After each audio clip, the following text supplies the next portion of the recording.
Hey, okay, episode 5. We're getting there, people. Almost done.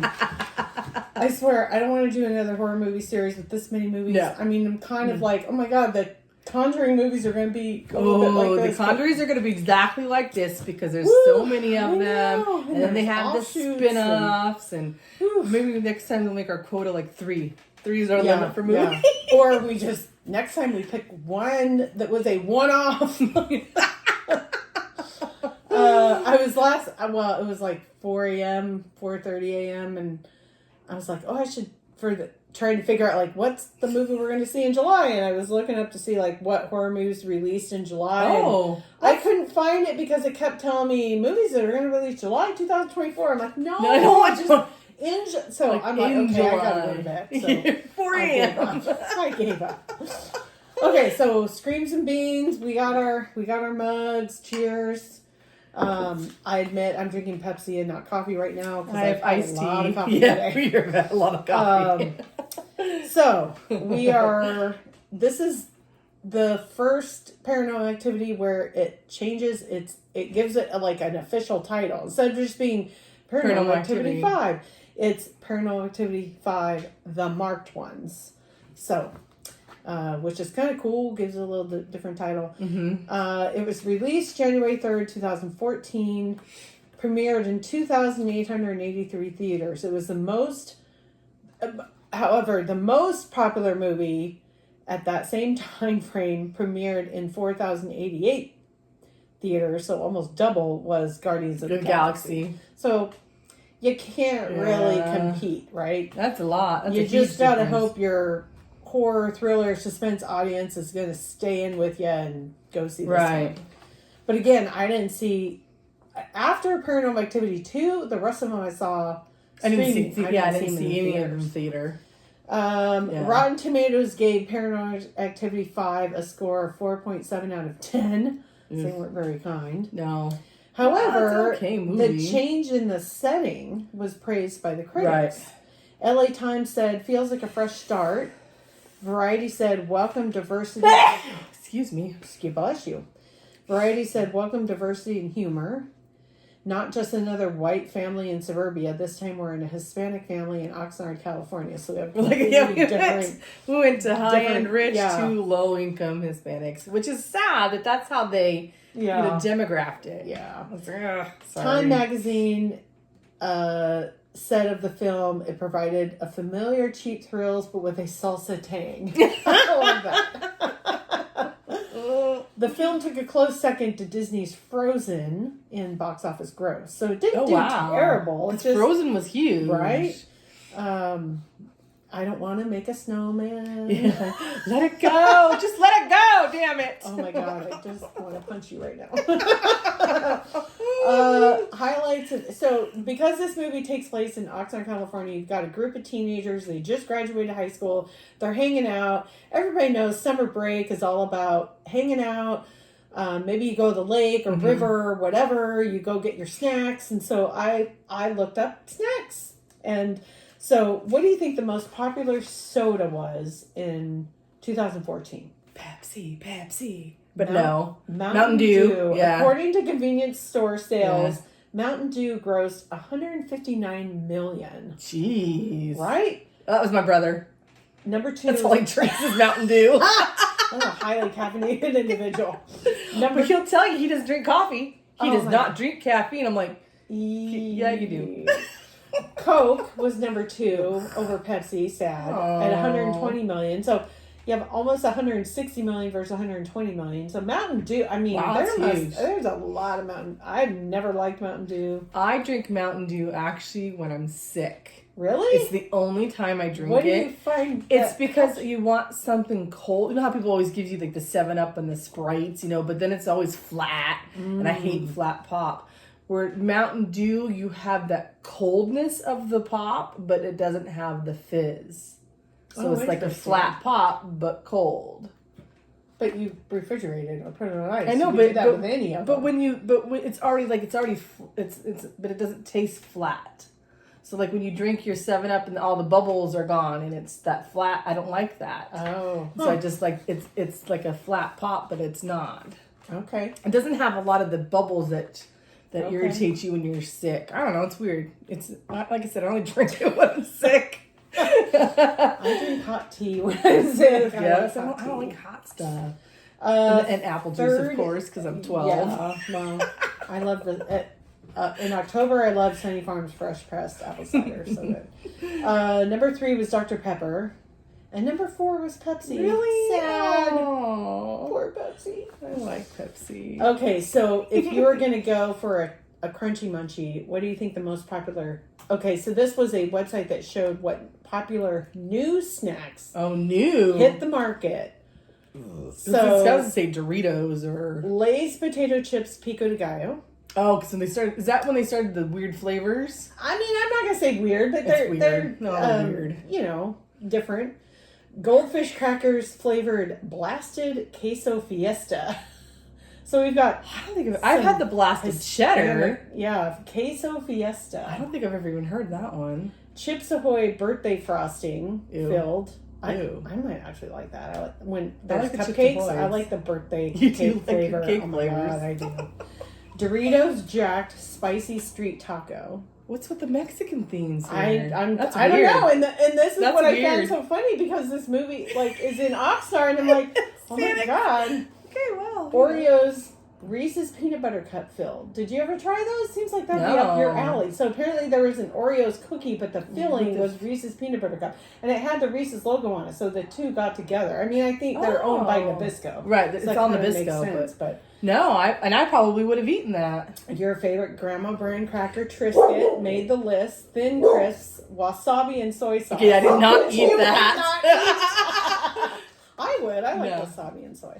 I like the almonds, the wasabi and soy almonds. Oh, okay. That's good. But you get too much wasabi in your nose, like woo. Yeah, I would have never tried it. When asked in Old Reddit, lady do you guys know that like website Reddit? I don't go there very often, but this just came up when I was doing Google. Oh, I read some So of I it, but I went don't know there. how to access it Oh my or god, anything people like that. lamblast in Yeah. Reddit. I was reading some of the comments. I'm like, oh my god. So, someone asked in Reddit, what is the most universally liked snack food? And the answers were Potato chips. number 1, potato Yeah. chips, specifically Lay's, Doritos, and Pringles. I could see that. I've never been a Oh. Pringles fan, but Pringles I are- like Lay's and Doritos. I like Pringles camping because you could put the lid on Well, that's it. true. You can keep the bugs out and all Keep the that. bugs out. Ice cream. I mean, that's pretty generic, right? Oh, Like I love ice cream. chocolate, No. fries. Oh, I love Yes, French fries. I love French fries. Yeah. I mean, you don't get this without eating some We're French fries. We had French fries for lunch, So the most popular movie, Guardians of the Galaxy. which was a good movie. It was. So there were some suspense, thriller, horror movies that showed up in 2014 that are on our like. Ooh, okay. So we get Maleficent, which I really enjoyed. Maleficent. Maleficent? It's the character from Sleeping Beauty. Yeah, but Maleficent. Live action Maleficent. The Oh F- no, that's not how I The pronounce S is it. at the end. The F is at the Maleficent. end. Maleficent. Oh Maleficent. shit. Well, I will forever That's call funny. it Maleficent. Well, that's okay. Do you? well, no. Gone. We got Gone Girl. Yeah, which I okay. really Which enjoyed. was the book for, yeah. Annabelle. Oh, I love Of Annabelle. course, right? Oh. The Purge Anarchy. I never watched any of the Purge movies. I like the first one. I don't know if I saw the others. Ouija. Oh, that was a good one too. Yeah, that was a that was a good creepy one. So we got some movies in our universe. Yeah. Popular books at the time that were made into movies, the Divergent series. So there was like another Divergent series book that came out. Because there's All three of them were Three made of them, into yeah. movies. Gone Girl was made into a movie. yeah. A very popular book I haven't read, but it was also made into a movie, The Fault in Our Stars. Okay, so You know that story? yes. Oh, what is that It story? is terribly sad. Oh. It'll make you cry. Oh, I bawled. Sometimes a good cry. I watched the movie. Yeah, so it's the okay. So if you've watched the Divergent series, Mm-hmm. the main characters, which I will never remember the names, but it's the brother and sister in the Divergence are a couple in The Fault in Our Stars. Oh, so it's wow. really weird to see because you're like, wait, that's your brother. Some incest going Yeah, on. that's weird. But they meet. They're both have cancer, like a rare cancer. And then there's another, so they end up reading this book. There's some kind of book that they read, and then they go on this excursion and find this poet guy, and he's a complete asshole. Oh. And she's just like, okay, you just ruined my whole fantasy. But they make up this relationship, and then I don't want to ruin it for people, but it's just really sad. Okay. It's really sad. It is really good. Yeah, it's a really good movie. If it's a really good story, I will invest. I did not read the book. I didn't know it was a book, but it's a really good movie. It's a really sad, but it's a really good movie. I'm in my craft room a lot,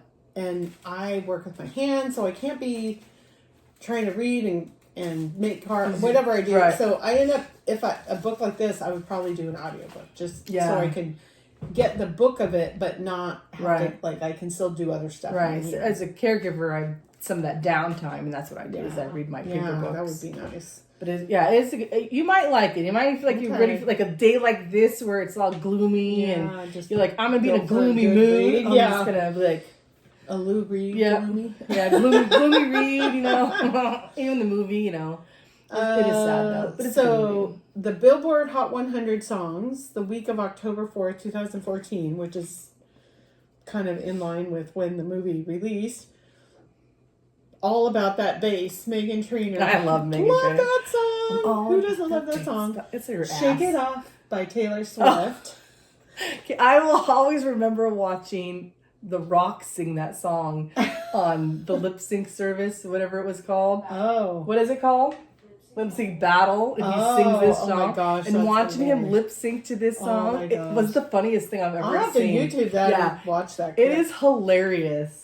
And then we had Bang Bang by Jessie J, Ariana Grande, and Nicki Minaj. That was a good song too. So the video of the year, again, videos still being made. Really? Wrecking Ball by Miley Cyrus. Oh, I actually saw that one. Okay. She's in her underwear and a tank top. Oh, nice. It's the funniest thing. She's got like combat boots. Oh You're my just gosh, like, what the heck? I don't know what the outfit choice was, but the panties are like men's like whitey tighties. Oh, so like her dad was kind of edgy. Billy Ray. She's obviously got that kind of edgy thing going on. I love Miley Cyrus. I don't care what people say. Pop song of the year, Royals. I love the Royals. Yeah. And think I'm royal. Rock song of the year, Cut Me Some Slack by Dave Grohl, Paul McCartney, Chris Novoselic, and Pat Smear. Oh, I don't know that song. I don't know that song either, but go Dave Grohl. And then Gary Clark Jr. Ain't Messing Around. He's a blues guy. He's amazing. Yeah, I know that one. Oh my God, he's amazing. I don't know blues. I don't listen to that. Oh, I love blues. It's like at retreat, like I never, unless I put my own music on in my headphones, like nobody would ever play the blues. And there's so many good songs. I like listening to like almost like the instrumental, but it's like instrument. So like when people play like the saxophone, hear, like, a trumpet or a saxophone. I like just the one music of it. I want it all. That sounded naughty. Country song of the year for you, Wagon Wheel, Darius Rucker. Darius Rucker, wasn't he the guy? He's the Hootie and the Blowfish guy. Yeah. Like, are you Hootie? Okay, I remember the song. Yeah, no, that's a good song. I remember the song. I'm like, Wagon Wheel. Yeah. All right. Life in 2014. Did you write 15 instead of 14? I did 14 and 15. So February 2014, I hosted my niece Rachel's 7th birthday, which was really fun. Her sister, Dave's youngest sister, that's her mom, Rachel's mom, Jen. Jen and I did a whole. We did my homemade spaghetti meatballs because it's Rachel's favorite, which I love because it's just so sweet. Who doesn't like spaghetti meatballs? And then, and I did it all from scratch. And then we did Betty homemade cupcakes, and we did a whole decorate your own cupcake party. Oh. And I mean, it was just Dave and me and Matt and Jen and Rachel, and we had so much fun. I had Jimmy's, I had M&Ms, I had lollipops. I mean, we were just crazy decorating these cupcakes. Sugar high. They were if you could put any more sugar on sugar, I don't know if it was possible. I was living vicariously through her because I would have never had a. No. I mean, my mom made me some great birthday cakes, but she would never put that much sugar on. Sugar? Yeah. I mean, the fact that you're decorating a cupcake with a lollipop in your mouth, and it was awesome, epic. Let's see, that 4th of July weekend, Dave and I went to Suncadia Resort for the first time, and that, again, it's like a big Northwest Lodge, almost like Sun River near Bend, Oregon. It's a beautiful mountain resort. It's got, like, you could rent houses there, you could stay in the main lodge. There's biking trails, hiking trails, there's spa. Was it hot? Yeah, it was really warm. There's a golf course right there, so I was driving the cart for Dave. Unfortunately, that was the same weekend I got word that my grandpa Hull was on his way out, and my aunt called me, and I was just I mean, he was an older guy. We knew it was coming, but you just don't want to go through it. And they put the phone up to my grandpa's ear, and I was able to say goodbye to him. And I guess my aunt told me, like, he smiled and he had a tear. Oh, gosh. I was like, heartbroken, right? They're like vacation over. Like, I tried to endure, but it was just really hard not to think about that. And so after that weekend, the funeral was like, after that. And so we did go down to the family homestead in Cottage Grove, Oregon. We went to the funeral. I took a bunch of pictures around the property just to have memories of, the barn and the truck and all the things, and saw my cousins and family, extended family. And so it was bittersweet, right? Because you're there for a sad purpose, but you're seeing all these family members that you haven't seen in years. So that's what funerals are, right? So that was really hard. Let's see, that October. So Port Angeles has, towards Squim, about halfway, has a place that's just called the Pumpkin Patch. And they have a ton of pumpkins growing. You basically take a wheelbarrow and you go pick your own pumpkin. And then they've got like a little saloon-looking, old-fashioned cowboy area decorated in fall that you could like do pictures and stuff in front of. They sometimes they'll have a wagon ride. Corn maze. Having the corn maze. They have this like tower you could walk up and look out over the pumpkin patch. They've got like a bonfire kind of thing going. It's cute. It's cute. Yeah. So Rachel was 7, and so she came down with her mom and dad, and then Dave's older brother Rick, and we all went to the pumpkin patch and did the things. And then the following weekend, I think it was the very next weekend, my sister Sarah and my nephew Ian and her husband Pete came out, and we did the pumpkin patch. It's like we just repeat the same. It's like hit, repeat. But it was fun, we experienced the pumpkin patch.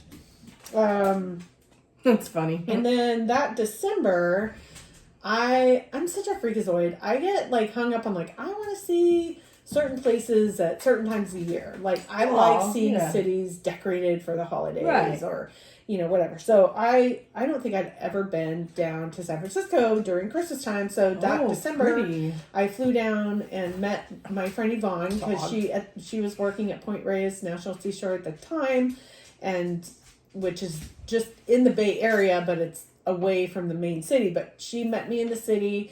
We did the Pier 39 thing. We went to Union Square, which there's a big Macy's there, so I got some clothes shopping in. It seemed like for a while I would just meet Yvonne in San Francisco and get my clothes from Macy's, like, ooh, bougie. But I would get the sale rack, I'm telling you. But anyway, Union Square has this giant, perfectly shaped Christmas tree, just all lit up. And how pretty. It's just my favorite, and I was thrilled to see the city at Christmas time. It was fun. Yeah. And then we ended up going out to Point Reyes, and we were in Petaluma, which is a small medium small cowboy town. I think it's bigger than Port Angeles, but it's cute. It's like I don't know, their whole thing is like organic, and they got chicken art everywhere, and it's just, Lonnie. Chicken art? It's like a super cute town. They're known for chickens and ranching. Oh, it's kind of a little bit in the country. It's like, not in the main, it's outside the city of San Francisco.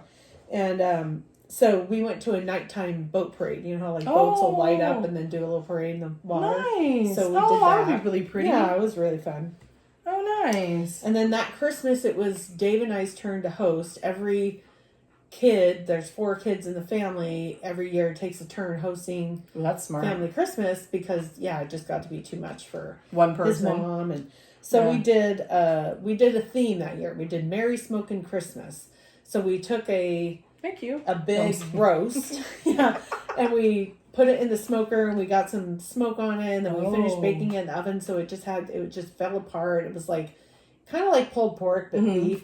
And then we went around the area. We went to Port Townsend, we went to Seattle. We got like local smoked sausages and meat sticks and cheeses and nuts and like various things, and we just created this whole spread. And it was a lot of fun, and I did a banner on my Cricut, like Merry Smokin' Christmas. It was really cute. With hot dogs? We didn't have hot dogs. No, I mean your banner. Was it a hot dog? No. It was big. I mean, it would have hung between your cupboards. Like, wow. And we put it on the dining room wall so it could be seen. Oh, okay. It was fun. So neat. that was my year. I keep talking about places I've been and things but I don't know how else to describe that. Right. Year. Well, I was 43, so like there wasn't like a big like birthday brouhaha or anything. So, right. What about you? Well, 2014 did not start out well. My mom died. Oh, I lost my mom. So it was very traumatic. I was sick. Like I had a weird virus. Ew. Yeah. Oh yeah. I was already down sick from work for almost 2 weeks, and then got the call, which was a traumatic phone call from my autistic brother who doesn't know how to do things properly. Oh no. And so it was a really hard time. Basically blurted it out. Well, he has Asperger's, and so he called to tell me that my mom had some kind of heart attack kind of thing, and the ambulance came and took her, and they took her to the hospital. And so I'm trying to call, and then he hangs up on me, and then I tried calling my grandma, who he lived with, my mom and my grandma, and then couldn't get a hold of them, and then the doctor tried to get a hold of the hospital, and then he calls me and he goes, you don't need to call, she's dead, and then hung up. Oh no. Yeah, it was. He just didn't know. With the Asperger's, he just was stating the fact, like it wasn't like he did it on purpose. Right. I mean, he did it on purpose, but not. They just doesn't have that. He doesn't understand. Yeah. Awareness. My husband, so now I'm on the phone. I'm on the floor, screeching, crying. Oh. Lucas calls him back and yells at him. Says, that's not how you tell people that their parent has died. Oh my gosh. So trying to cry and not cough and not pee myself because I'm sick. Oh my gosh, what a mess! It was horrific. And then my uncles, her brothers. One of them lives here and one lived in Lacey. And so I went and picked up Uncle Doug and drove to Lacey to pick up Uncle David. And then we drove to Idaho to go be with Grandma and Brandon and being there. So was the funeral in Idaho? So she didn't really have a funeral. She had more memorials. Where did she live? She lived in Idaho. Oh, okay. So they had, I'm not part of the Idaho clan. But they had, so I was up there for the weekend, but I had to get back. Abby was young and it was devastating for her. And so trying to get back home and then trying to go to work after being sick. Yeah, that's so trying to do that. And then they had decided to have their Jones memorial the next weekend. And they're like, well, you need to stay. I was like, I can't stay. I go, I gotta go. And then they're like, well, so they planned this whole memorial thing that's not even my mom. It's like you don't even know. So my mom's birthday was actually is March 3rd, and I decided to throw her a Port Angeles wake, and we had a Hawaii party. A luau kind of thing, and my cousins from Tara and Tabby who lived in Hawaii brought up leis and we just had a big party. It was just a fantastic party. Celebration of life. Yeah, that's what my mom wanted. We always wanted to go to Hawaii to see the girls anyways, but we just never met. I still haven't made it, but you will I'd like to go. And but this is what my mom was about. We got Starbucks coffee because she loves Starbucks. Mm-hmm. We got Drake's because she loved the Drake sandwiches. We got a bunch of her favorite food. And my mom lives in my kitchen up there, and she was in I don't know what to do. Where? She's the cow that jumped over the moon. Oh, okay. I love that. That's quirky. She was in everybody everybody says, go put her somewhere that was meaningful. And it's like, there really isn't anything that was meaningful for my mom here it's not accessible anymore. Right. So like my mom, when we were kids, used to river raft. And I would love to take her down a river and sprinkle her as we go down the river. It's not practical to do. And so everybody's just like, oh, and I'm like, if I felt like I did anything, it'd be like, I'm just getting rid of her because I don't know what to do, and I can't do it. Yeah. I just can't do it. So she lives in my kitchen. Okay. So she lived in a biscotti, a Costco biscotti jar that I didn't know was a Costco biscotti. That's funny. I just thought it was pretty. Oh, that's funny. Oh my gosh. And then when we were in Idaho for Brandon's graduation, I think it was Brandon's graduation. We went to Idaho, and we were in this. They have this giant. It's an old airport hangar, a hangar that they turned into a giant thrift market. Okay. Where people bring in stuff and you buy it. Buy, sell, trade. Right. So we were wandering around and I found this cookie jar and it just cracked me up. I was like, oh my God, I think it's hilarious. So I was like, oh, it's my mom's new home. I think it's so gaudy and it's hilarious. But we had a good time. And then it was like a few months. What month is this? This is June and July. So July is my grandpa Scooter's birthday. He turned 80 in 2014, and it was my grandparents' 60th wedding anniversary. Wow, good for them. So we threw a huge party for her, for them, and him, and I made all kinds of cricket stuff and banners and centerpieces and my cousin Krista got my grandma's wedding dress. Wow. And we got it cleaned, and then a friend of mine had a mannequin, so we had it poised. It was beautiful. It was a cool idea. My first time having champagne, just like champagne. I've always had mimosas, and I've never drank it raw, and I don't like it raw. I will forever just drink mimosas. Well, it depends on. We got the cupcake flavor because I thought that's not champagne. I'm sorry. Champagne. It comes from France. It is like a French wine. What we have here that we make is called sparkling wine, and what you drank was a wine cooler. Yeah, no, I like wine coolers. This was not a wine cooler. This was nasty. Even Abby is just like, Mom, this is gross. I was like, yeah, we'll just hold it. Just like pretend. And no, it was not very good. No, it was gross. Our favorite sparkling wine it has to be sparkling wine. It's not from Champagne, France. Is a winery in Oregon called Argyle. And it's like a rosé version. Oh, it's so good. Oh my gosh. I mean, I should have you just try it sometime to see what you would think. I always just drink it in mimosas. I don't do like sugary wine stuff. Like to me, all that added sugar that's not wine. Like that doesn't belong in wine.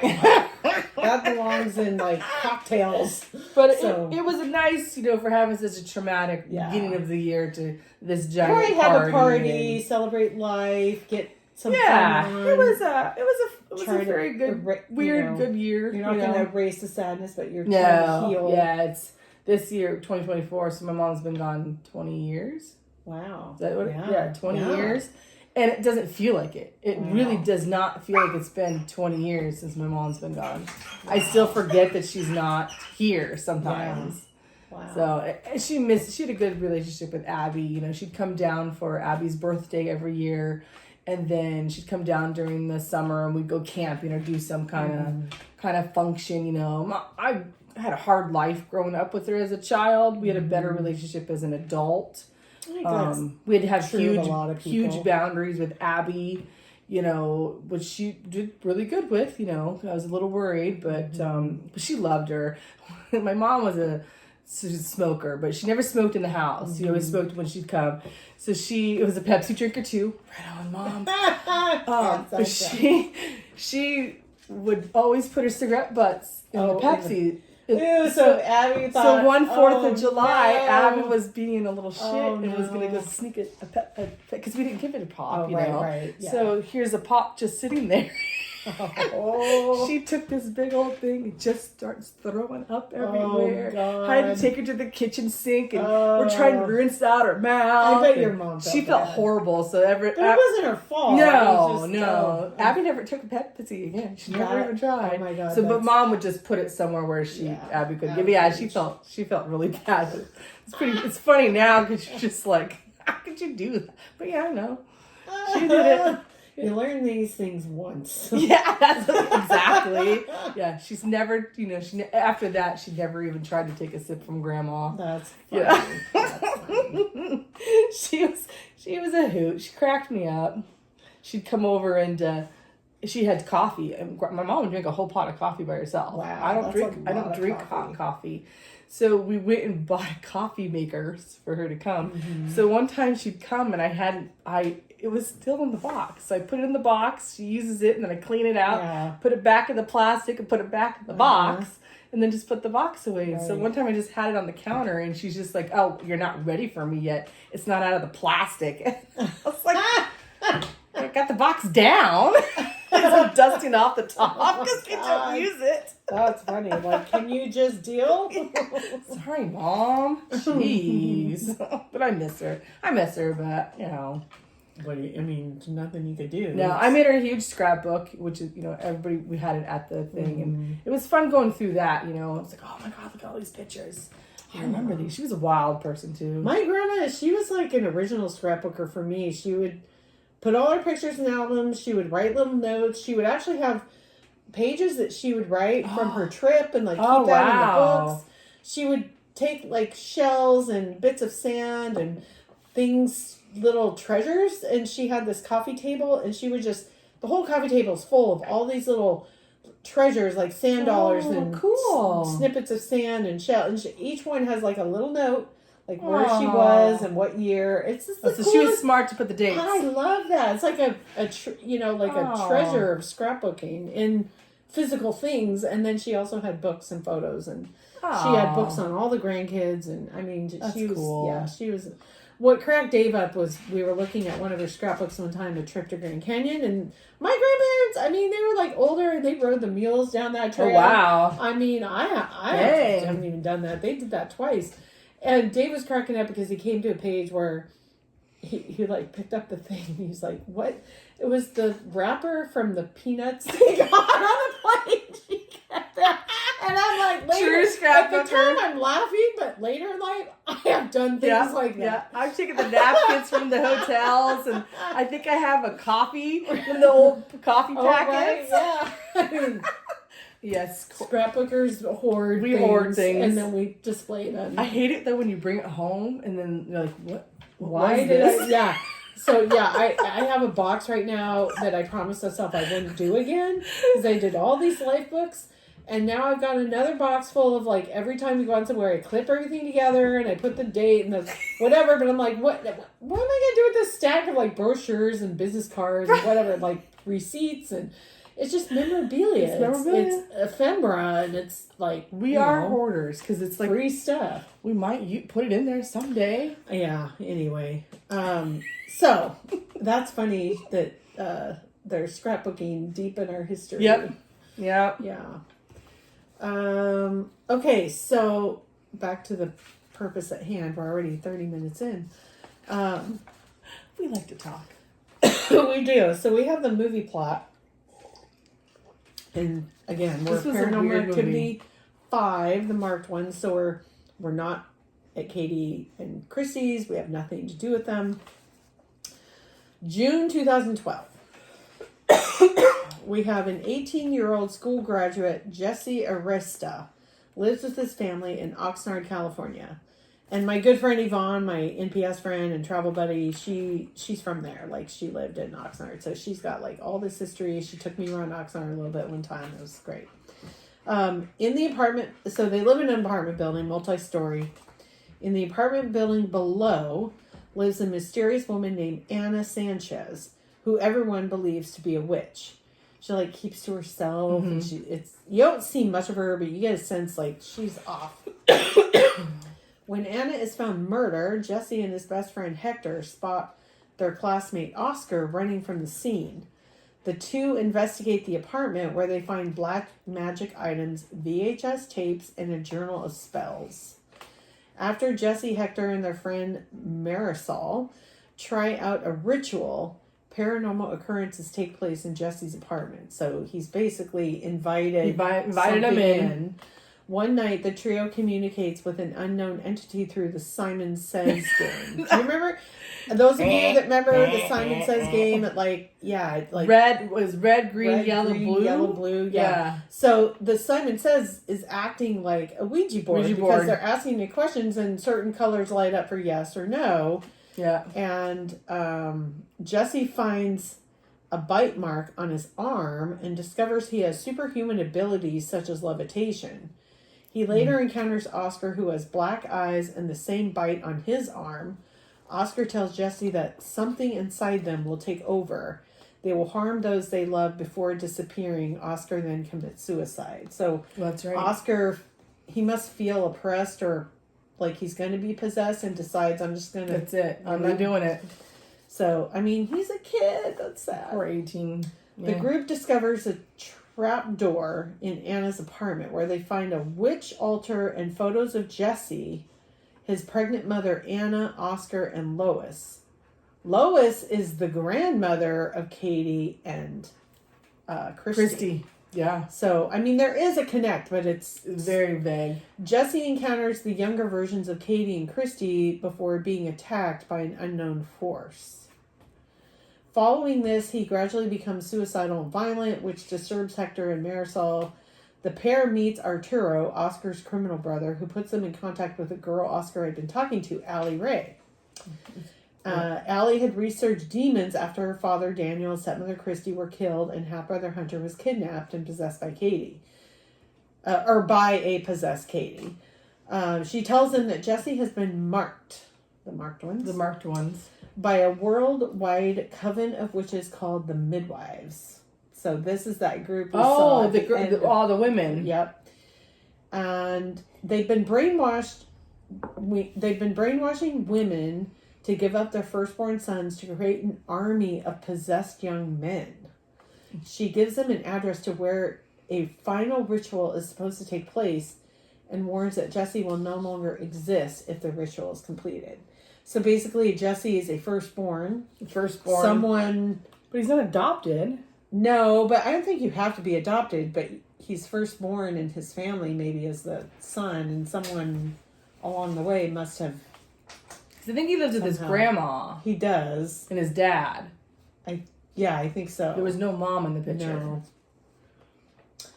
So Jesse pushes... and I mean, this goes like really quick, this plot. Jesse pushes his grandmother down the stairs, hospitalizing her. He is later kidnapped. Hector, Marisol, Arturo, and his friend Santo go to the address, which turns out to be Lois's house. Remember Katie, grandma's Christy, house. And Dennis, and Julie, they escaped their house to go to Moore Park, California, to go to grandma's house. The coven members attack, but Arturo shoots them as Hector and Marisol run inside, leaving Arturo's fate unknown. Santo and Marisol are killed. Hector is chased by a possessed Jesse, forcing him to go through a strangely marked door. The door... So imagine this. You're in a house and you open a door. It sends Hector back in time to the household of Katie and Mika. All of a sudden, he's in Mika and Katie's kitchen. Remember that? Katie sees Hector in the kitchen and screams for Mika. So that's why she goes out and she screams, and he goes downstairs, and then there's the knife and the attack. Kills him.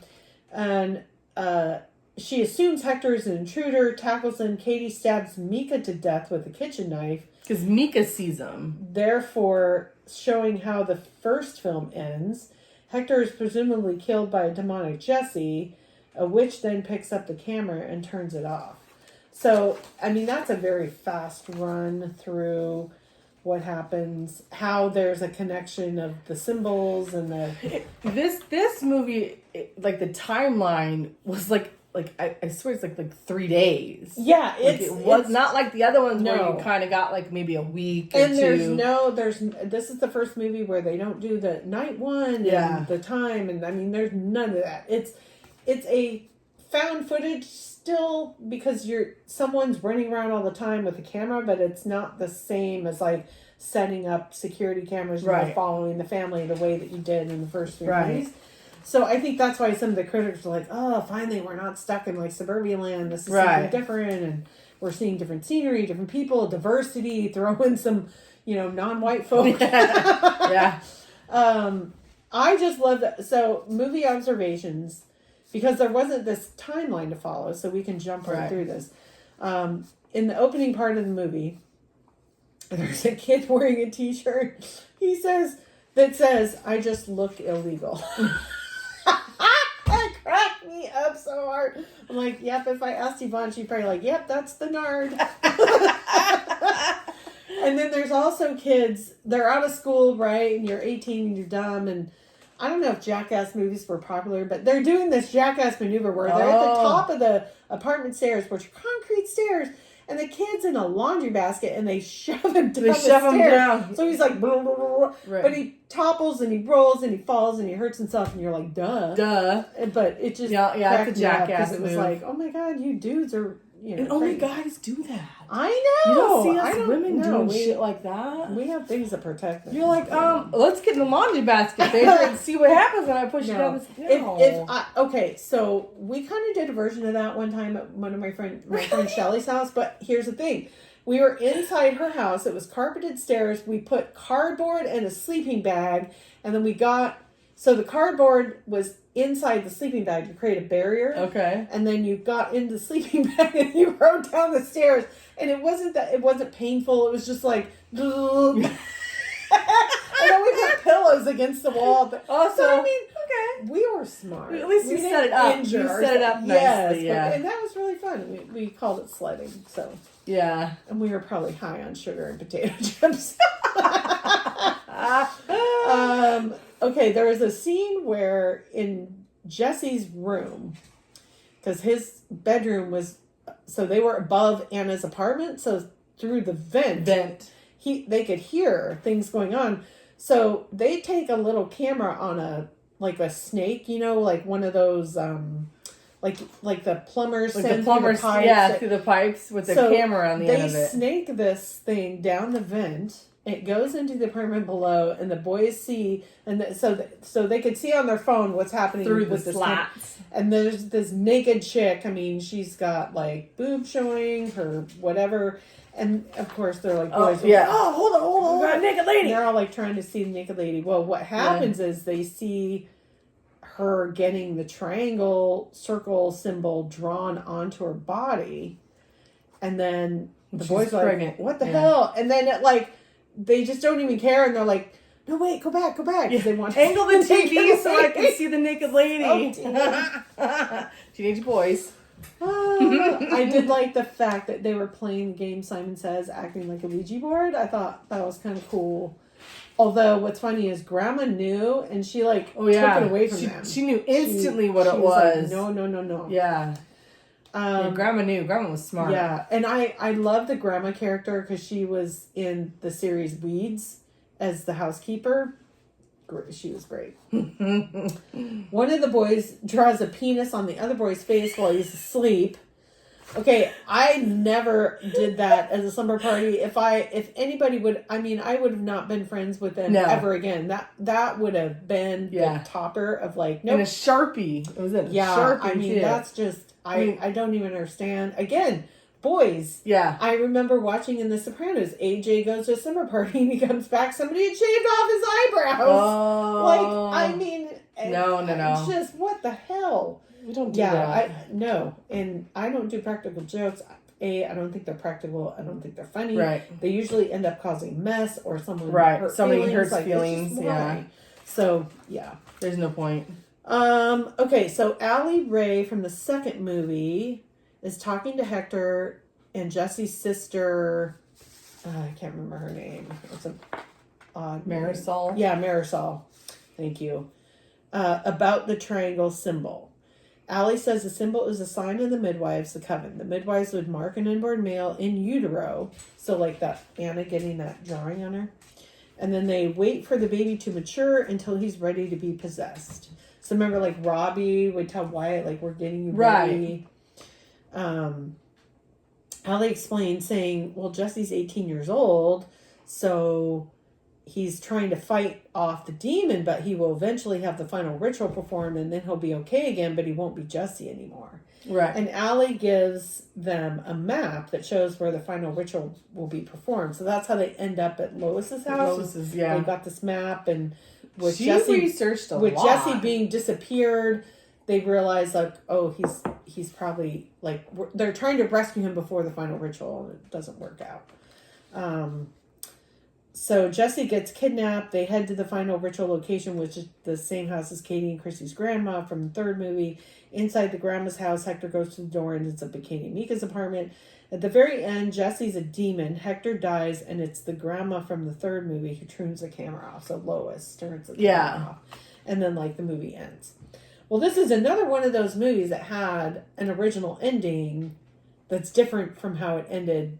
Oh. When they put it out on in the theaters. So the franchise documentary revealed the original ending, which was changed to a new ending in the same house that appeared in the conclusion of Paranormal Activity 3. After survived the uproar in the house of Lois, Hector, Arturo, and Marisol took Jesse to an abandoned church where he supposedly successfully exorcised the demon. Oh. But then they are attacked by a possessed guard. Minutes later, a police officer arrives there to investigate the disturbance. Jesse suddenly appears with a shotgun, and the police shoot him while the whereabouts of Hector, Marisol, and Arturo are unknown. This is the second time where there is an original ending where the police kill the character. You're like, oh my god. Why couldn't they have, like, died, like, like they got hit by a car? Honestly, I mean, in our day and times, I feel like they changed the ending because of who what's wants been to going see on? Police brutality, police shoot, like, no more police shootings, especially of Hispanic, like, oh yeah, LA had enough history with police shootings, and I didn't even think about that. like, it probably wouldn't have gone over very well. So, yeah. That was a way better ending. Yeah, so, I mean, I enjoyed the movie. It was a little hard to follow and understand the characters and what was going on. It was a little jumpy. Yeah, it kind of left me with more questions. Right, because this is the first time they talked about the door. Mm-hmm. This doorway with the symbols and stuff. Where the hell has that been? Right. You see some of the symbols in the movies, but it doesn't talk anything about a doorway. Right. That was confusing. And then it's like the whole part of why when he went back did he go to Mika's house? I mean, why was that the jumping point? Yeah, it's a weird time transition. Yeah, it didn't make any sense for him to go there. I mean, I guess they're trying to explain what made Katie scream. But when I first saw it, I looked at it like she didn't see him. Like she sees him, but doesn't. Like she's not acknowledging that he's there. Yeah, it seemed weird the way they showed it's like when she screamed, because Micah immediately takes it as an intruder, but I don't think she did. I think she just watched him walk through the door like, okay, and then screams, and then Micah's the one that treats it like an intruder. Yeah. And he's just like, I don't know where I'm at. Where the hell am I? And then Katie kills him. Great. And then the kid freaks out, and Poor Mika. But he should have left her so long ago.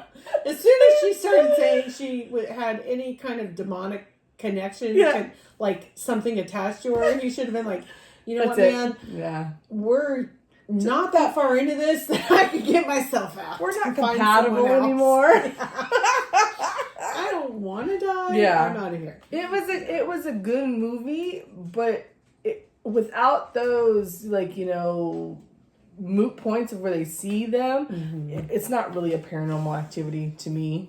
It was a little bit disjointed, but it's because we were so used to seeing a certain format. And this took us completely out of that initial format, and you're running around a city you don't know. There's all kinds of characters that just kind of don't make sense. Yeah. It was a little odd. The whole Anna thing, and then being in her apartment and going in the crawl space. Like, what is happening? Oscar's brother, the random thug. Right. Yeah. Like, we're going to call on you to get help to go rescue Jesse. And, like, because that's the last person I would have gone to. So he's all gangsta showing up the house. He had the bodyguard. Remember, he had the big back bodyguard with them, too.